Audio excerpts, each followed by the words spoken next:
Paradise, matin du jeudi 8 novembre, 10h44.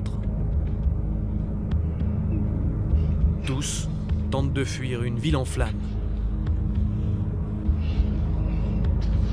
La mort aux trousses, certains filment terrifiés.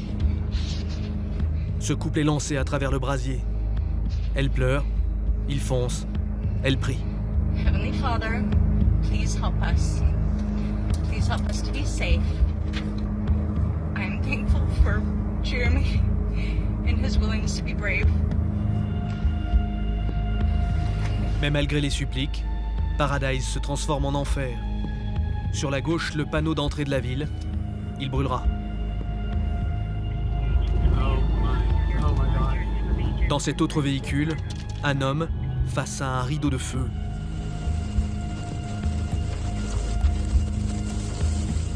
Il n'y a plus que les boîtes aux lettres sur le bas-côté pour le guider.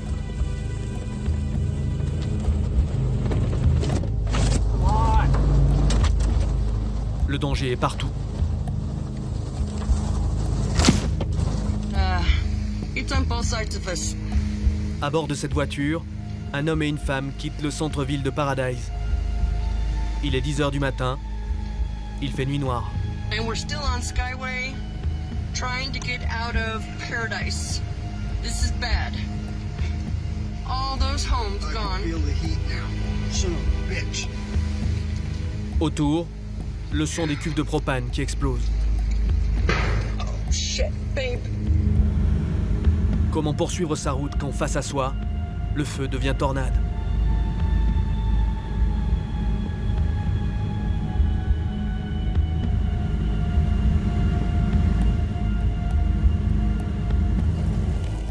Au même moment, l'un des shérifs du comté est venu secourir 4 infirmières, mais sa voiture a rendu l'âme. Les voilà tous les 5 à pied sous une pluie de braise, condamnés.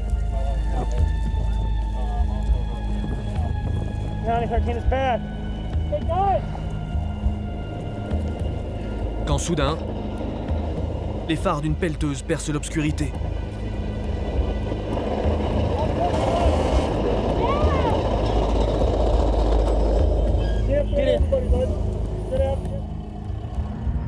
Pendant ce temps-là, les 27 000 habitants de Paradise tentent de quitter la zone, tous en même temps.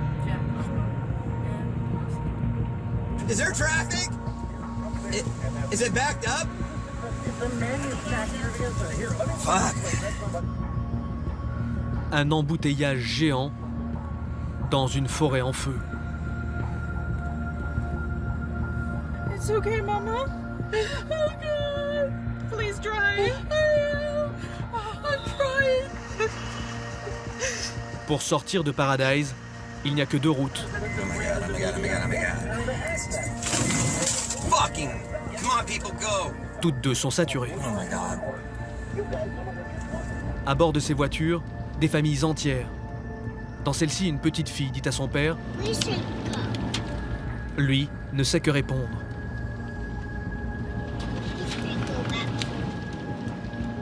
Celui-ci tente de rassurer ses fils, tant bien que mal. Are we gonna make it alive to Chico? Yeah. Yep, we're past it. This is the last of it right here. That's Laura's house. Yep. That's Laura's house. Well, it's his house. It's burning. It's gone. Like this is all burning too. Yep, it's all gone. Sortir de la forêt prend d'ordinaire 20 minutes. Holy cow, that's hot. Ce jour-là, il faut près de 3 heures avant d'enfin revoir le jour. Uh-oh. I can't see in front of me. I know. We're okay. Oh, look at this blue sky. Blue sky, Hey, sky. clear Blue sky, guys. Clear sky, guys. All right, guys. Clear sky. All right. Okay, made it through it, guys. We're alive, we're alive.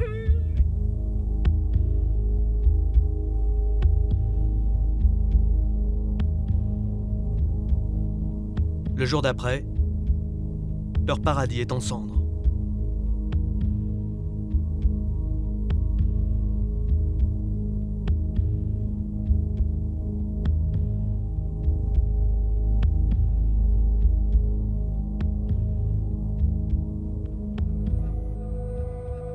la maison de retraite.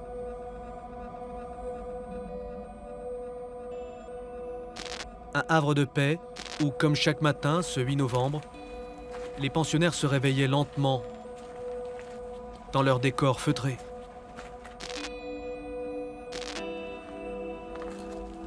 Les plus matinaux étaient déjà attablés dans la salle du petit déjeuner. Et soudain, le brasier. Regarde. Depuis, tout semble figé.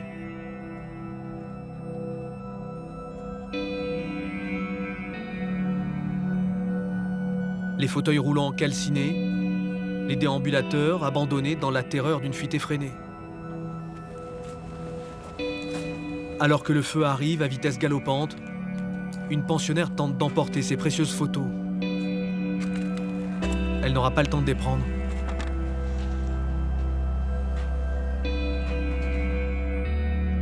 Paradise, un Pompéi des temps modernes où tout témoigne de l'effroi d'une course contre les flammes.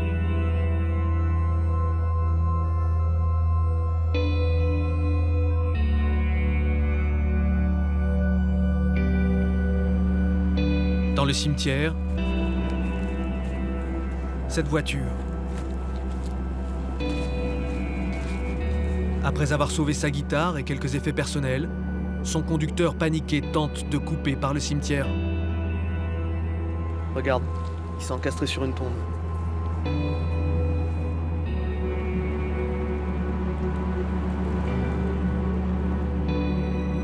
Près de là, pour sauver leur voiture de collection, ses propriétaires laissent couler un tuyau d'arrosage sur le toit. Mais au bout du tuyau, rien ne reste de la maison.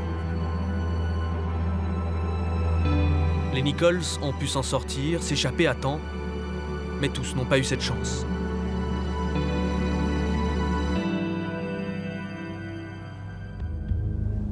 Beaucoup périront au volant. Le long des routes, les carcasses calcinées des véhicules piégés dans l'embouteillage. Là, ils ont voulu fuir en voiture. Ils sont morts en voiture. Des rubans jaunes au montant des portières, quand des corps se trouvent à bord.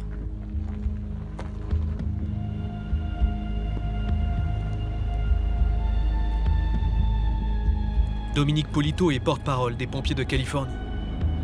5000 sont mobilisés sur cet incendie.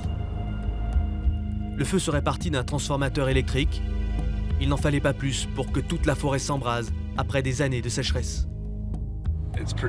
C'est assez radical, comme vous le voyez.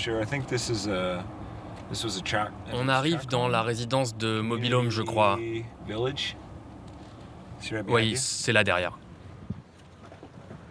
Paradise, c'était beaucoup de villages de mobile home comme celui-ci, ou ce qu'il en reste. De l'habitat pas cher pour des personnes âgées aux petites retraites. Des seniors vulnérables qui n'ont eu aucune chance quand le feu est arrivé. On est dans un quartier de mobile home frappé de plein fouet par le feu. C'est de l'habitat fabriqué en plastique, particulièrement inflammable. Et comme vous le voyez, le feu a tout dévasté. Quand même la pelouse est brûlée, ça veut dire que le feu a été d'une rare intensité. Dans ce type d'incendie, les gaz brûlants sont plaqués au sol par le vent, ce qui fait que même la terre est carbonisée. Impressionnant. Ouais. On a retrouvé un corps là-bas. Ici, on devine les marches de l'entrée. Là, il y avait un évier, donc c'était une cuisine. Typiquement, la chambre est toujours à l'arrière, donc ici, ça devait être le living room. Donc cette personne est morte dans son salon ? Oui. Ou alors elle a voulu sortir, s'échapper, avant de réaliser que l'air était toxique, que c'était trop dangereux dehors. Elle est revenue en espérant se mettre à l'abri. Et c'était un piège. Ouais. De toute façon, dehors, dedans, c'était un piège partout. Cette personne n'avait aucune chance de s'en sortir.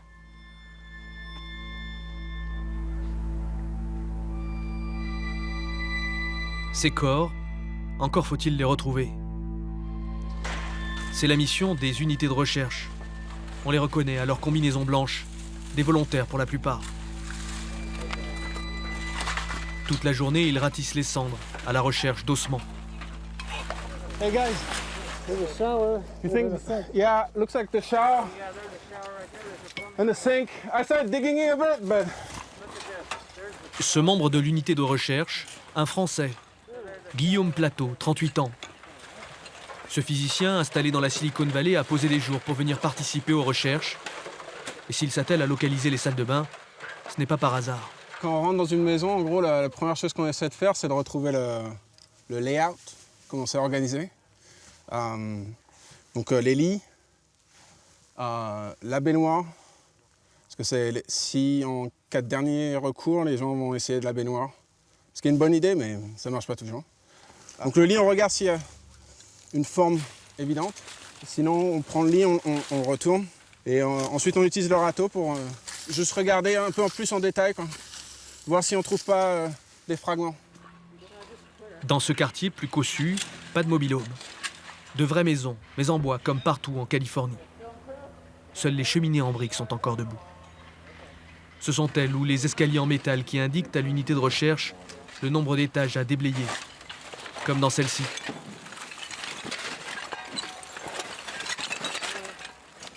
Is that the floor? That's the floor, right?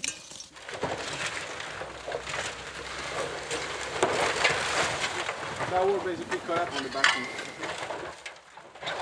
Depuis le matin, l'unité de Guillaume a déjà fouillé 40 maisons et aucun corps n'a été retrouvé. Les premiers bilans font pourtant état de 600 disparus.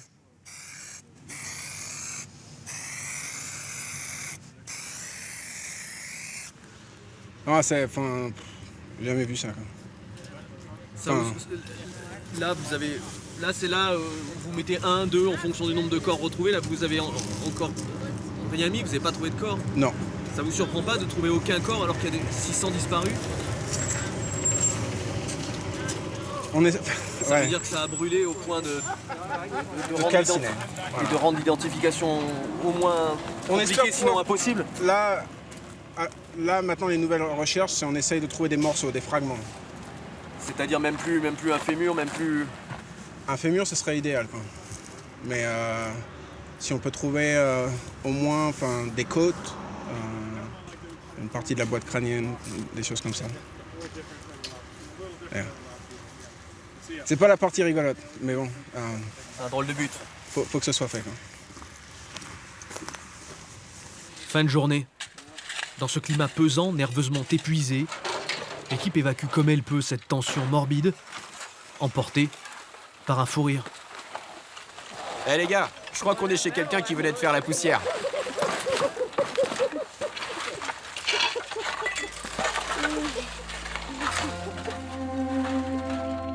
La veille, l'unité de recherche est venue fouiller cette maison.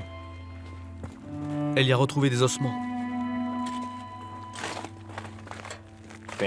Ce sont des membres de la famille qui nous ont alertés.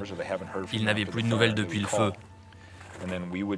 Personne n'avait vu les habitants de cette maison quitter la zone. Donc l'unité de recherche est venue fouiller. Ça ne voulait pas dire que les propriétaires s'en étaient pas sortis. Peut-être qu'ils étaient dans un centre de secours sans téléphone. Alors on a enquêté. Là voici des fragments sur le sol. Ça, c'est une tête de fémur et un morceau de hanche. On voit ces lignes caractéristiques d'un os. Là, pareil. Un col du fémur. La partie qui s'emboîte. Donc quand on a trouvé ça, on a interrompu les fouilles. On a sécurisé le périmètre pour que personne ne marche dessus. Et on a fait venir un anthropologiste, un spécialiste des restes humains. Et quand il est arrivé, il a aussitôt déterminé que c'était des ossements d'animaux. En fait, dans cette maison, il y avait probablement un animal empaillé. Un chevreuil dans le séjour ou dans le garage. C'est tout ce qu'il en reste. Ces restes d'animaux empaillés ou domestiques ralentissent le travail de l'unité de recherche qui a fort à faire. Elle doit inspecter les vestiges de 14 000 maisons emportées par l'incendie. Depuis, un barrage policier en empêche l'accès, sauf aux pompiers ou aux journalistes. La ville est devenue trop dangereuse pour sa population. Dans chaque rue, des câbles électriques au sol, des bonbonnes de gaz calcinées. Des arbres prêts à tomber. Le tout dans une fumée toxique. À Paradise, plus un chat, ou alors mal en point.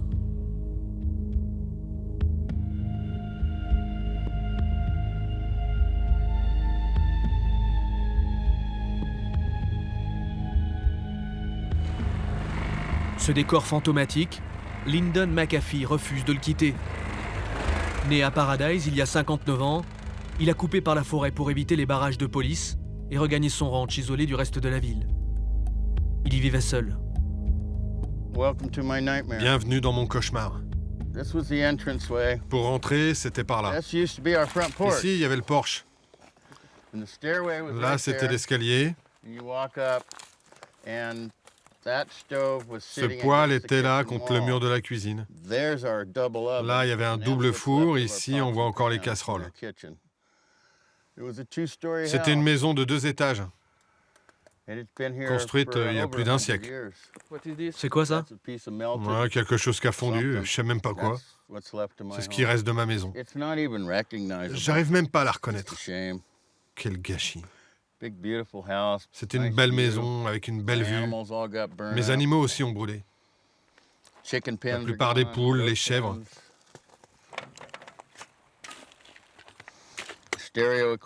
Regarde ma chaîne hi-fi. Enfin, ce qu'il en reste. Ouais, c'était un bon ampli, ça. Mes livres. J'aime lire. Tous mes livres partis en fumée.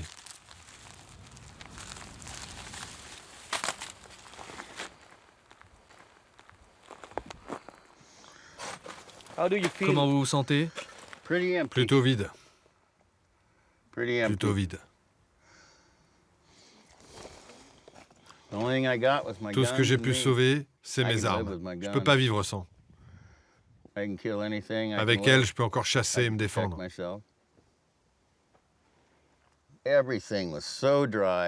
Tout était tellement sec ce jour-là. Il y avait ces rafales à 100 km/h. Toutes les conditions étaient réunies pour que ça brûle. Et une fois que ce feu a démarré dans le canyon, même avec tous les pompiers du monde, plus rien ne pouvait l'arrêter. La veille du feu, c'était mon anniversaire. Enfant, il pleuvait toujours pour mon anniversaire. Je pouvais jamais sortir. Désormais, il pleut jamais pour mon anniversaire. Et quand le feu est arrivé, j'étais en short, en t-shirt. Beaucoup disent que ce feu, c'est à cause du réchauffement climatique. Qu'est-ce que vous pensez du fait que Donald Trump se batte pas plus contre? Mais quel changement climatique? Le feu a démarré à cause d'une ligne à haute tension. Ça arrive. Le changement climatique, ça fait des siècles que ça existe. Et on ne sait pas si c'est l'homme. Moi, j'aime Trump. Ouais? Ouais, je crois qu'on a un bon président. On ne peut pas tenir un homme ou un pays pour responsable. La Chine, elle pollue plus que n'importe qui. Et pour autant, j'en veux pas à leur président.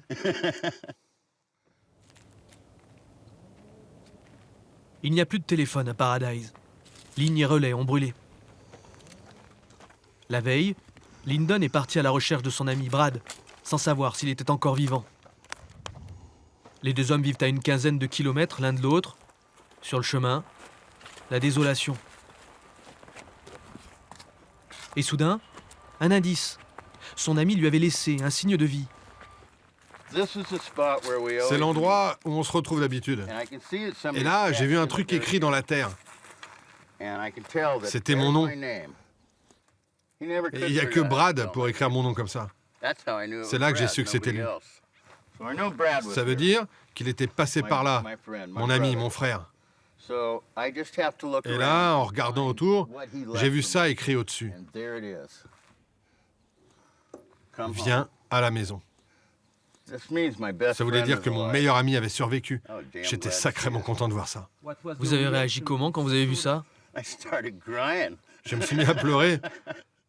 Et croyez-moi, je pleure pas souvent. Ce mot, c'est tout pour moi. C'est comme une carte de Noël, une carte d'anniversaire. Une tape dans le dos, une poignée de main, tout ça à la fois. Aussi bon qu'un bisou sur la joue que vous donne votre grand-mère. Voilà.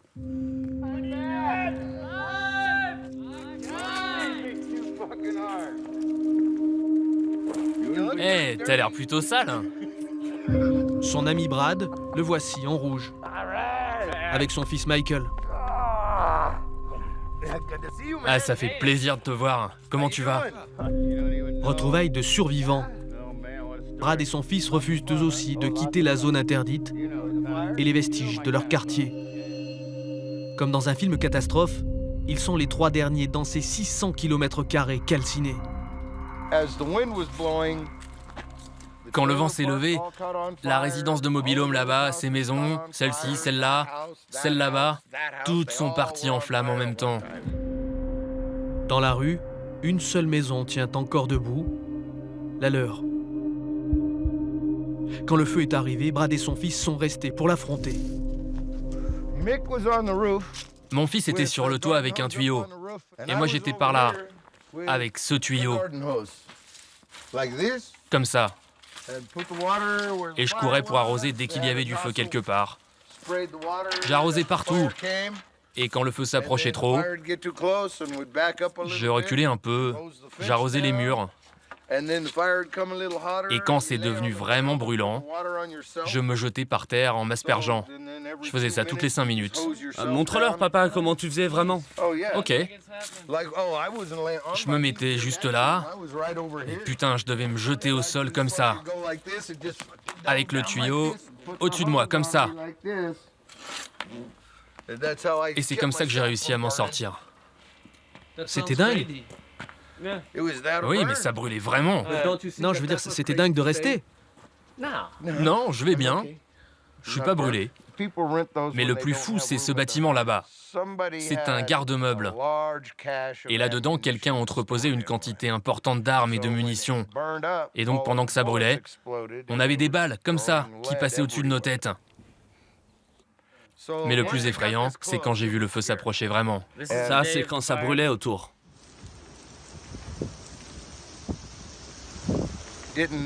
J'imaginais pas que ça tournerait si mal. Mais pendant ce temps, l'évacuation, c'était un enfer. On a décidé de combattre cet enfer plutôt que de se jeter dedans.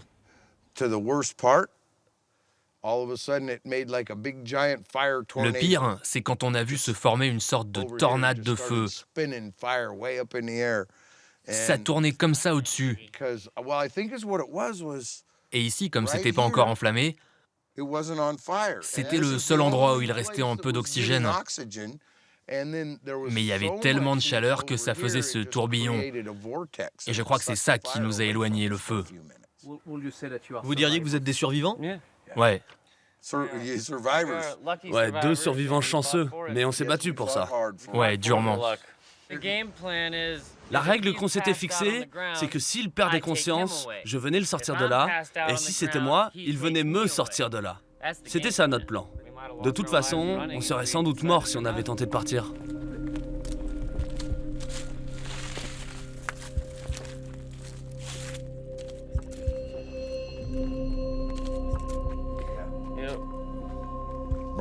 Un poulet qui a brûlé. C'est pas comme ça qu'on avait prévu de le faire rôtir.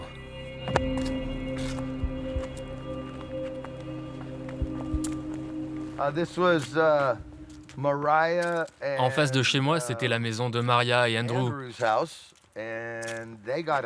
Ils sont partis au tout dernier moment. 30 ou 45 minutes après, leur maison brûlait. Comme vous voyez, il reste pas grand-chose. Cette clim était contre la fenêtre. La télé est toujours au-dessus de la cheminée. Mais regardez, le verre a fondu sur la cheminée. La clim aussi a fondu. Bon sang. La cage à oiseaux. Je peux même pas vous dire si des animaux y sont restés tellement ça a brûlé. Vous savez si tous vos voisins, tous vos amis s'en sont sortis? Je sais pas. J'ai vu les légistes sortir un corps un peu plus haut, donc quelqu'un est mort là-bas. Et vous craignez que des amis aient disparu? Il y a forcément des proches qui y sont restés. Ce sera une épreuve de plus à traverser. C'est triste, mais il faut aller de l'avant, on ne peut pas baisser les bras. Et vous êtes prêt à affronter ça? Je me tiens prêt à toutes les épreuves. Que sont devenus les rescapés de Paradise? Le 8 novembre, c'est cette route qu'ils ont empruntée. Celle où il faisait enfin jour au bout. Celle qui mène à la vallée. La plupart ont été accueillis par leurs proches, relogés dans des hôtels. Les autres, ceux qui n'ont ni famille, ni assurance, campent sur ce parking de supermarché dont le drapeau est en berne.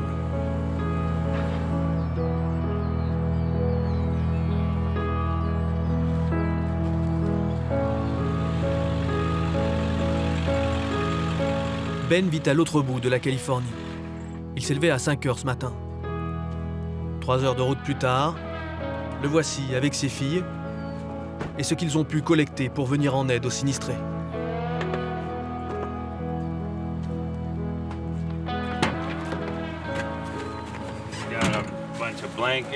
On a des couvertures qu'on nous a données, des vêtements, des fauteuils de camping, des bagages. Il y a aussi des sacs de couchage là derrière et plein d'autres choses. Et la semaine prochaine, je reviens avec des outils. Des outils que j'ai ou que ma famille et des amis m'ont confiés pour amener ici. Et donner aux artisans qui ont tout perdu. Ceux qui ont besoin de ça pour se remettre au travail. Ça leur évitera de dépenser un tas de fric pour pouvoir se remettre au boulot. Ben, le symbole d'une Amérique qui se serre les coudes dans l'adversité. Comme lui, ils ont afflué par dizaines ces dernières semaines pour venir prêter main forte. Quelqu'un veut des cookies fait maison? Non merci, on est là pour aider nous aussi. Ok. Des cookies maison?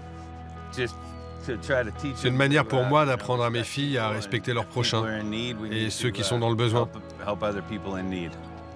J'ai aussi pris des bons d'achat pour dépanner les victimes du feu. Il y en a pour combien? Dans les $400, je crois. Vous voulez des cookies? Ah ouais, merci. Ça va, monsieur? Ça peut aller, merci. Vous venez d'où? De Paradise, enfin à côté. Et votre maison alors? Elle a sauté à cause de la cuve de propane qui était collée au mur. Les seuls refuges encore disponibles sont à 60 km, à Marysville. J'ai rien à faire là-bas. Chez moi, c'est ici. Je vis à Paradise depuis 47 ans. Et ici, on est tous dans la même galère. On est désormais SDF. On en est tous au même point et on s'entraide. Il n'y en a pas un mieux loti que l'autre. J'ai plus rien. Ces vêtements, on me les a donnés. Les gens sont généreux. Ils sont géniaux. Parmi les sinistrés, Mike, 53 ans. Ouvrier du bâtiment dont la vie s'entasse entre ce coffre de voiture et une toile de tente depuis le feu. C'est confortable.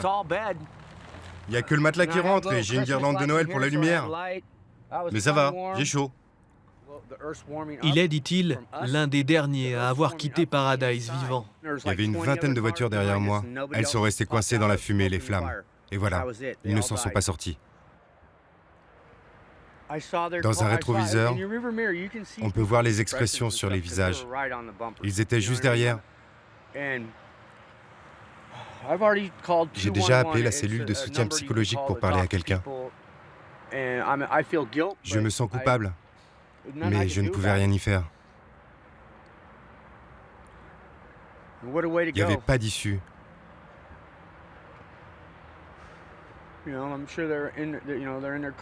Si vous sortiez de la voiture, vous brûliez. Si les vitres n'explosaient pas avant. Ça va? J'ai essayé de ne pas en parler jusque-là. Ça va me hanter jusqu'à la fin de mes jours.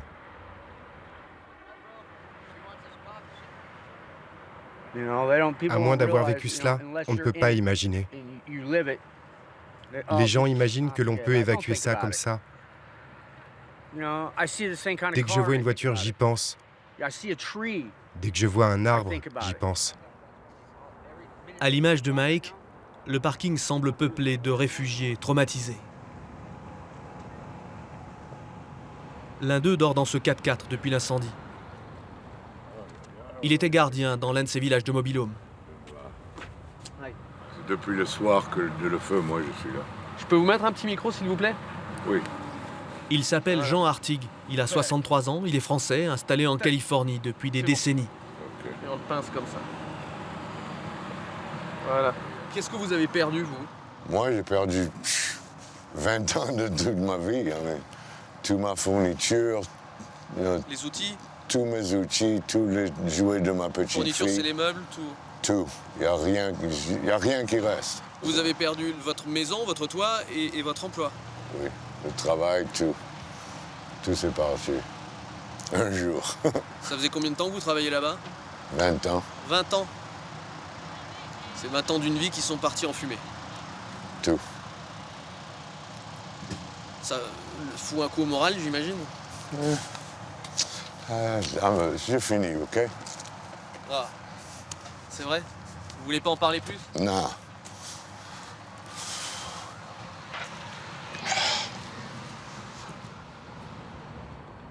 Son voisin d'infortune, lui, ferait presque figure de privilégié dans son camping-car. Théodore Van de Water, 76 ans, ancien salarié d'une société d'électronique. Il était installé à Paradise depuis 25 ans.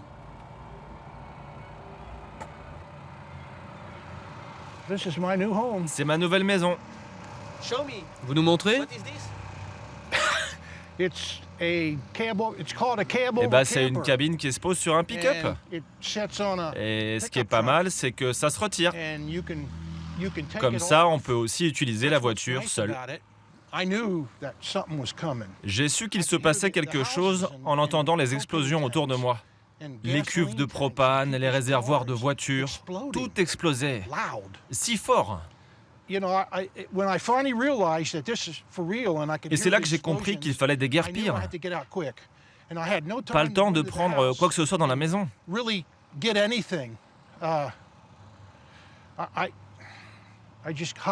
J'ai juste sauté là-dedans et j'ai littéralement rien pris dans la maison.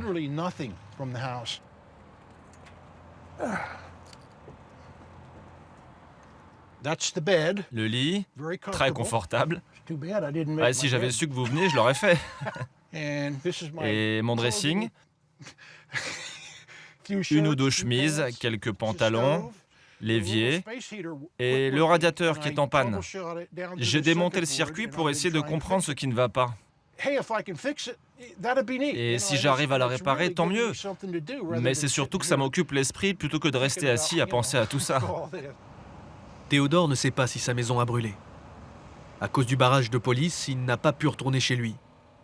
Alors, il nous demande ce service. Mon adresse, c'est 5384 South Libby Road.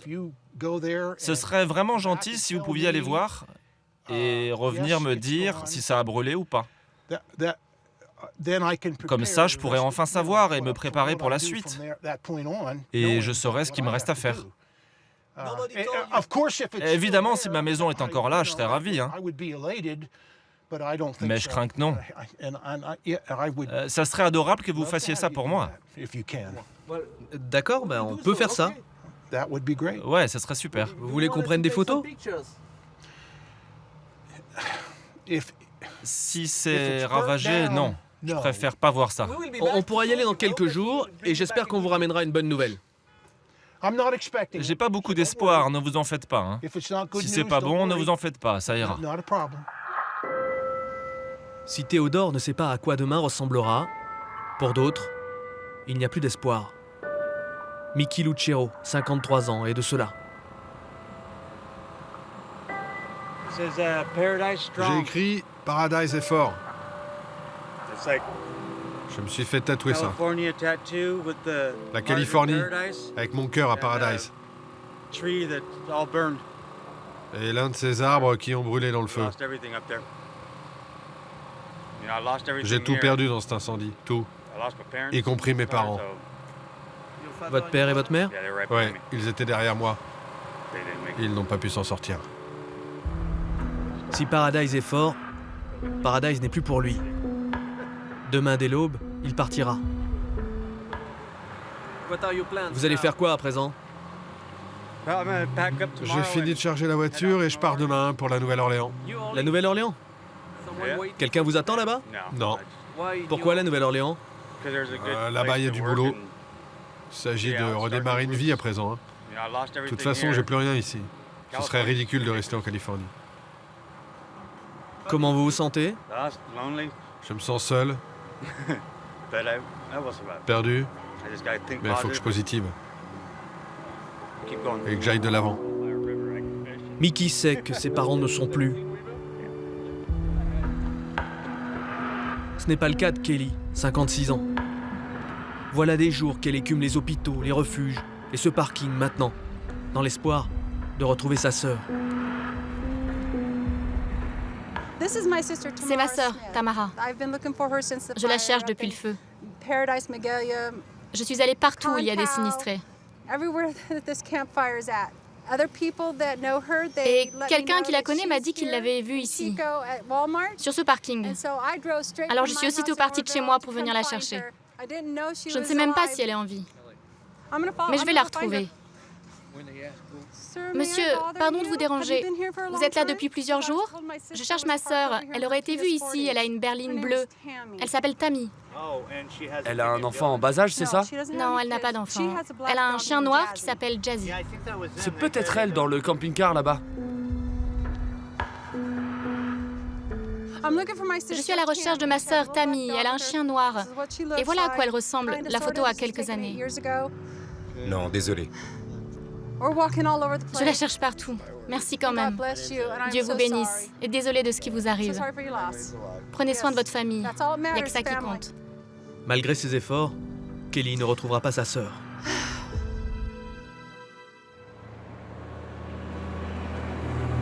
Le lendemain, 9h, au fast-food sur le parking des réfugiés, Théodore est là depuis 2 bonnes heures déjà, seul.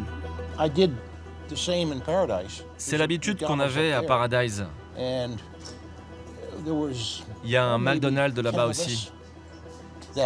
Et on s'y retrouvait à une dizaine d'amis presque chaque matin.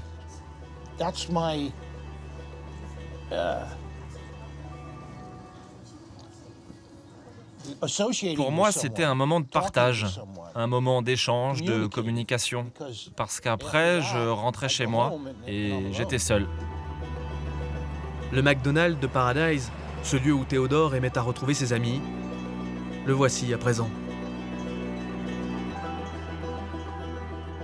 Quand vous regardez dehors comme ça, c'est dans l'espoir de revoir un de vos amis? Oh oui, oui. C'est exactement à ça que je pense quand je regarde par là. Je voudrais tant qu'il réapparaisse.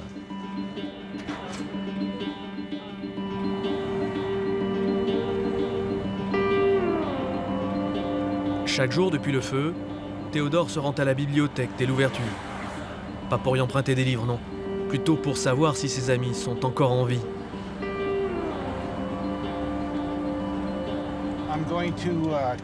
Je vais y consulter la liste des disparus et vérifier s'il y a des noms que je connais.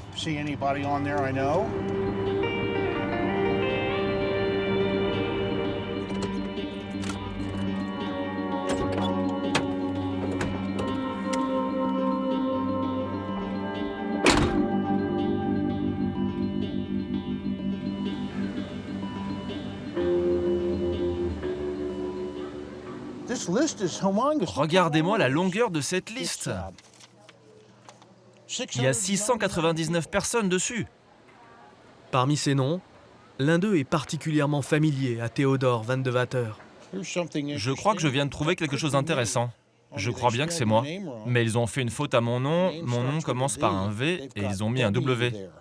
Vous avez 78 ans? Plutôt 76. Mais ils m'ont vieilli de 2 ans. Je ne sais pas ce qui a pu se passer. Ça veut dire que quelqu'un vous cherche? Peut-être. Si c'est bien moi, oui. Qu'est-ce que ça vous fait de voir votre nom sur cette liste? C'est presque drôle, parce que je sais que je vais bien. Théodore n'a pas de portable. C'est sa nièce qui a donné l'alerte, inquiète de ne plus pouvoir le joindre. Et il n'est pas le seul à bien se porter pour un disparu.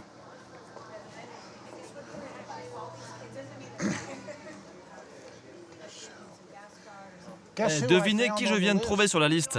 Vous y êtes 2 fois? Non, mais ces deux-là vont bien, je viens de les rencontrer. Oh mon Dieu! Oui, je les ai rencontrés. C'est merveilleux. Ed et Mary Riley. Je les ai rencontrés hier. Et t'y crois à ça? On peut retirer leur nom, hein? Viens, allons voir si cet hôtel est moins cher. Ed et Mary Riley, les disparus ressuscités, nous les avons retrouvés. Eux non plus ne sont plus joignables. Leur portable a brûlé.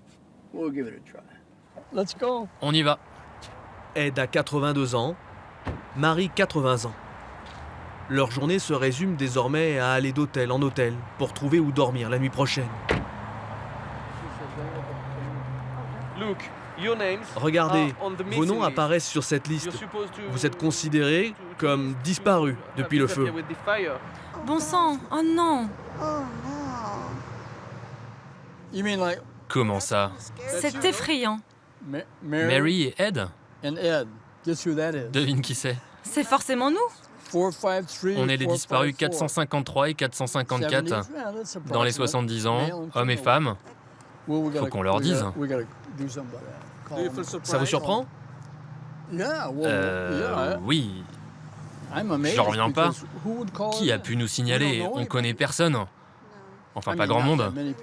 Ils n'ont pas pu nous retrouver, on n'a pas pu prévenir. Eh ben. C'est une sorte de résurrection, non? Oui. Je crois bien que oui. Ed et Mary s'estiment heureux de s'en être sortis. Mais ils le savent, leur maison a brûlé. Vous viviez dans cette maison depuis combien de temps? 17 ans et demi. Et on l'adorait. C'était une maison formidable, elle n'avait rien de luxueux, mais elle avait plein d'avantages. Un grand et beau jardin, un beau salon, une jolie cuisine. On n'avait pas besoin de plus, ça nous allait. Mais ce qui me manque le plus, c'est mon appareil auditif. J'ai même pas eu le temps de le prendre. Dès que l'assurance nous aura indemnisés, terminé. On n'aura sans doute pas autant qu'on espère, mais rien ne nous force à vivre encore à Paradise et à attendre que ça se reconstruise. Le couple va quitter la Californie. À 80 ans passés, les voilà contraints d'aller se reconstruire une vie ailleurs. Paradise, c'est plus pour vous. Non, on aimait bien la région, mais il y a plein d'autres endroits aux États-Unis plus paisibles. C'est en train de mal tourner en Californie, il y a le réchauffement climatique. C'est une guerre. J'ai pas envie d'être en première ligne. On a toujours bien aimé le climat ici. Pour ça, la Californie, c'était super. Mais depuis 3 ans, la région bat des records de chaleur. En juin, juillet et jusqu'en août, c'est devenu très désagréable. Ça tourne autour des 40 degrés. Les nuits sont trop chaudes. Si on avait voulu vivre au Maroc, on serait allé vivre au Maroc. Vous diriez que vous êtes maintenant des réfugiés climatiques? Oui, on peut le dire comme ça. Comme Ed et Mary, jour après jour, 95% des disparus ont été retrouvés sains et saufs. Et puis, il y a ceux qui jamais ne réapparaîtront. À 3 heures de là, San Francisco est pris dans la fumée. C'est dans ces environs que Jim Knaver a trouvé refuge. Ce jour-là, alors que le feu vient de ravager sa ville, quelques gouttes tombent enfin sur la Californie.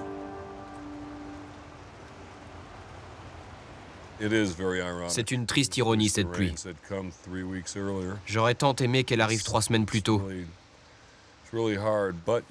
C'est dur, mais Dieu l'a voulu ainsi. On ne peut rien y faire.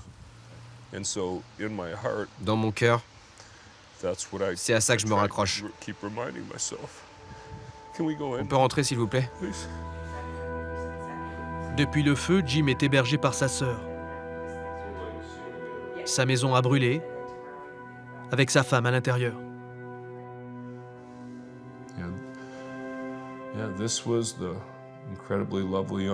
Voici l'adorable jeune Irlandaise que j'ai rencontrée il y a 43 ans. Elle était probablement la personne la plus généreuse, la plus désintéressée et sans doute la plus têtue que j'ai jamais connue. C'est pour toutes ces raisons que je l'aimais. Son épouse, Toni, avait 67 ans. Clouée dans un fauteuil depuis quelques années, elle n'a pas pu s'enfuir. Jim est professeur de musique. Il était à l'école, loin de Paradise, quand l'incendie s'est propagé. Selon lui, ce n'est pas le feu qui a tué sa femme, mais le réchauffement climatique. Ces feux se répètent maintenant tous les ans. Quelque chose est en train de changer. Et c'est ça la cause de ce qui vient de se produire.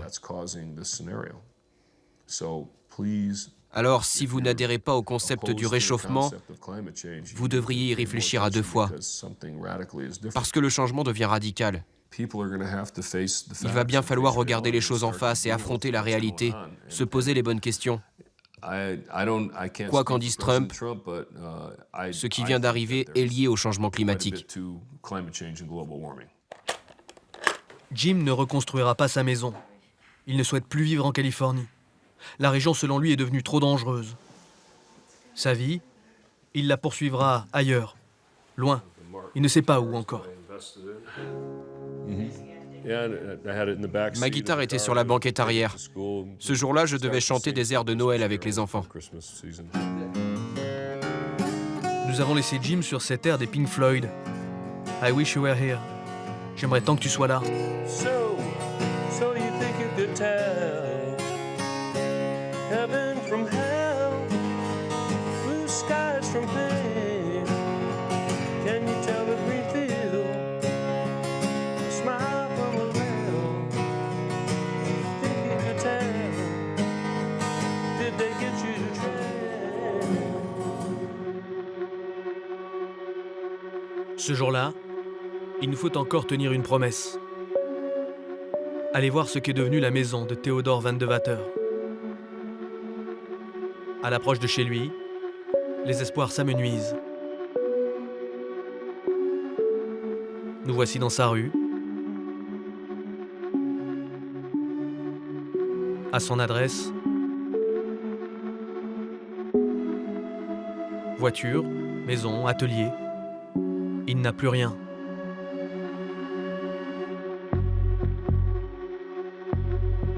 Sinon, son barbecue.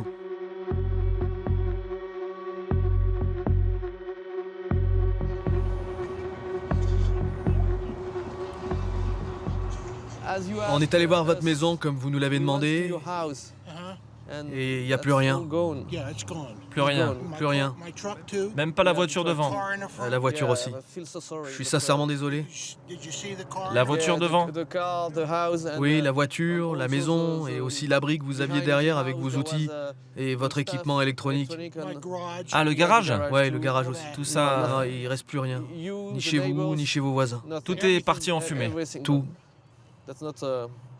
Je suis navré d'avoir à vous annoncer ça. Vous préférez rester seul, peut-être?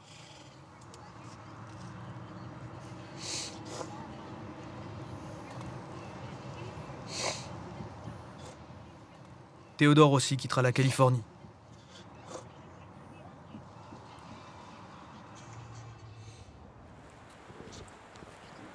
Quand la pluie est arrivée, Michael a voulu nous montrer le ruisseau qui court près de chez lui.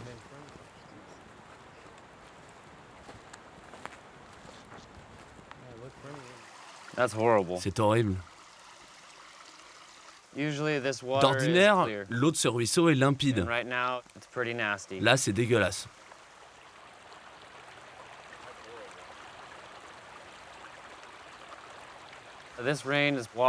Cette pluie draine tous les résidus toxiques de ce qui a brûlé. Elle les emporte dans les rivières, jusqu'à l'océan. Et ça tuera probablement la faune en chemin. Ça va être terrible. C'est une catastrophe par-dessus la catastrophe. Michael n'en est plus à un désastre près. C'est dingue. Et après avoir pris tous les risques pour sauver sa maison, hors de question de quitter la Californie. Tu peux pas dire que j'ai plus rien. J'ai tout ça. Lyndon, lui, est retourné vivre à son ranch, entre 3 plaques de tôle tirées des ruines. J'ai réussi à sauver ce vieux lit des cendres. C'est de l'acier, ça n'a pas brûlé. Il me reste encore une fourchette, une brosse à dents, j'ai aussi ce briquet et une cuillère. C'est assez pour redémarrer une vie? Oui, tiens, j'ai aussi une tasse à café. Les Américains peuvent tout faire avec du café. Pour être honnête, Lyndon, vous ressemblez un peu à un clochard, là. Ouais, c'est ce que je suis, hein. En quelque sorte. Mais dans ma situation, vous feriez la même chose. On s'en sort toujours. Si quelqu'un vous avait dit, il y a quelques jours encore, que vous dormiriez comme ça aujourd'hui, je lui aurais dit, putain, t'es complètement dingue. Pardonnez mon langage. Hein. Ouais, je me serais dit, il est fou. Pourquoi dormir sous des plaques de tôle alors que j'ai une maison avec 2 chambres? Qu'est-ce qu'on fait? On reste ici et on pleure? Moi, je regarde toujours le verre à moitié plein. Si Lyndon est prêt à endurer cette vie, c'est parce qu'il n'a pas tout perdu. Au fond du jardin, il reste ses plants de cannabis. Et je me suis bien marré quand j'ai vu ça. Quelle ironie. Là, tout autour, c'est grillé. Et ici, c'est vert. Une oasis. C'est du cannabis thérapeutique. C'est pas pour planer. Ça, c'est ma future maison. Mon nouveau quad. Mes nouveaux vêtements, ma nourriture. Ça, c'est de l'argent.